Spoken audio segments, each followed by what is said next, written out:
Salam, selamat pagi keluarga damai. Senang berjumpa kembali dengan keluarga damai melalui renungan Samas pada pagi hari ini. Tema renungan hari ini adalah belajar dari peristiwa. Marilah sebelum kita lanjutkan, kita berdoa. Tuhan yang Maha Kasih, kami datang dengan ucapan syukur kami karena Engkau masih memberi kesempatan kepada kami untuk merenungkan firman-Mu. Berikan kami kemampuan untuk mengerti dan melakukan apa yang Kau kehendaki. Dalam nama Tuhan Yesus, kami merenungkan firman-Mu. Keluarga damai yang terkasih, seperti yang saya katakan, judul renungan pagi hari ini adalah belajar dari peristiwa. Kita akan mendasari renungan ini dari Lukas 4 ayat 31 sampai dengan 37. Namun pada pagi hari ini saya akan membacakan satu ayat, yaitu ayat yang ke-35. Demikian ayat tersebut. Tetapi Tuhan Yesus menghardiknya. Katanya, "Diam, keluarlah daripadanya."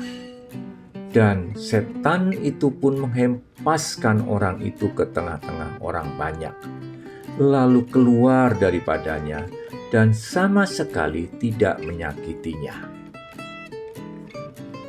Keluarga damai yang terkasih, setiap hari kita mendengar, membaca, dan bahkan mungkin mengalami peristiwa. Coba kalau dihitung dalam satu hari, berapa peristiwa atau kejadian yang kita terima melalui HP kita, melalui WA, Line, maupun Facebook. Pertanyaannya adalah, kita anggap peristiwa itu sebagai apa?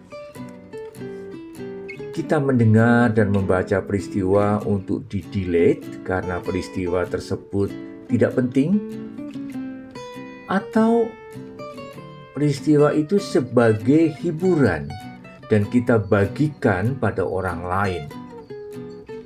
Dan yang ketiga, kemungkinan yang ketiga adalah peristiwa sebagai pembelajaran hidup yang akan kita simpan terus. Keluarga damai yang terkasih, pagi hari ini saya akan membagikan satu peristiwa lagi dan mudah-mudahan Anda semua tidak bosan. Saya berbagi satu peristiwa yang terjadi sudah lama sekali, 2000 tahun yang lalu, dan pelakunya ada 3 pihak. Yang pertama adalah setan atau iblis, dan yang kedua Tuhan Yesus, dan yang ketiga orang banyak yang ada di sekitar setan dan Tuhan Yesus. Dalam peristiwa tersebut ada 3 fakta yang menarik perhatian saya.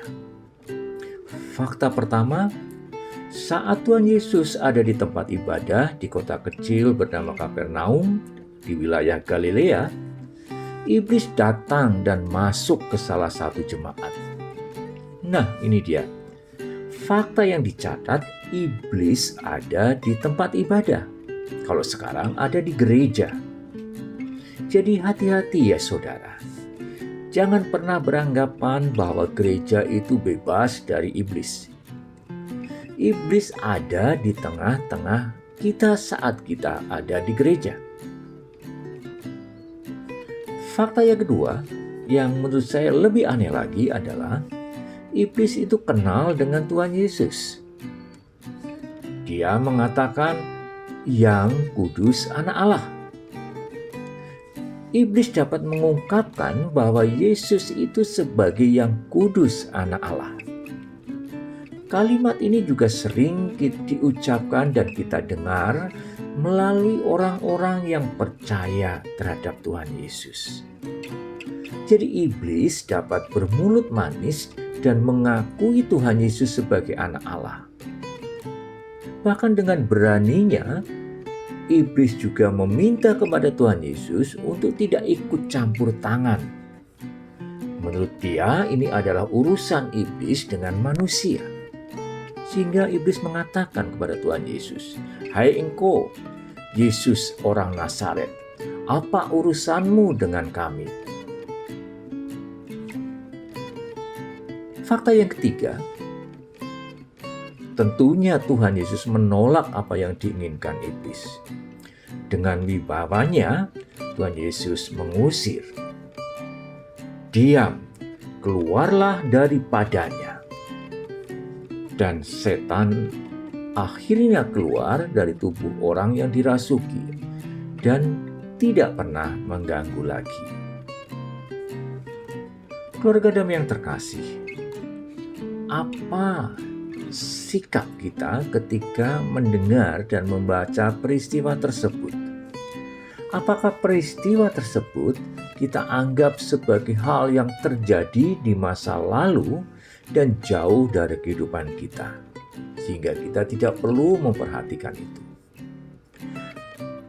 Atau sebuah peristiwa di masa lalu dan sampai sekarang peristiwa seperti itu juga masih kita sering dengar, yaitu peristiwa-peristiwa pengusiran roh-roh jahat atau setan. Saya pribadi menangkap sebuah pesan penting dari peristiwa tersebut. Ada dua yang saya tangkap. Pertama adalah kewaspadaan, dan yang kedua adalah kuasa Tuhan Yesus. Yang pertama, saya harus menjaga kewaspadaan saya, bahwa iblis bisa ada di mana saja dan berwujud dalam banyak bentuk. Bisa dalam bentuk pekerjaan, bisa dalam bentuk keinginan, bahkan kemalasan atau harta. Dan bahkan juga dapat masuk lewat orang-orang yang kita kenal di sekitar kita maupun orang yang tidak kita kenal. Mereka tentunya mau mengalihkan perhatian saya terhadap hal baik yang akan saya lakukan. Dan pesan yang kedua yang saya tangkap adalah tentang kuasa atau kewibawaan Tuhan Yesus. Tuhan Yesus bisa mengalahkan kekuatan iblis, dan bersandar kepada kewibawaan itu menjadi sebuah pilihan bagi saya untuk bisa tetap bertahan. Peristiwa yang terjadi di Kapernaum pada 2000 tahun yang lalu bagi saya bukan peristiwa biasa. Sebuah peristiwa yang selalu disaksikan pada saat itu oleh orang banyak, bahwa Tuhan punya kuasa. Dan saya yakin kuasa itu terjadi atau masih bisa terjadi sampai sekarang. Dan itulah yang membuat saya punya harapan dan saya punya pegangan hidup. Bagaimana dengan saudara? Tuhan Yesus memberkati. Mari kita berdoa. Tuhan, terima kasih atas peristiwa yang boleh kami renungkan. Biarlah peristiwa yang tidak sekedar lewat atau tidak sekedar menjadi hiburan sesaat, namun sebuah pesan tentang sikap hidup, sebuah penguatan tentang kuasa firman-Mu atas dunia ini. Mampukan kami bersandar terhadap kuasa firman agar kami lepas dari godaan iblis. Dalam nama Tuhan Yesus, kami panjatkan doa ini. Amin.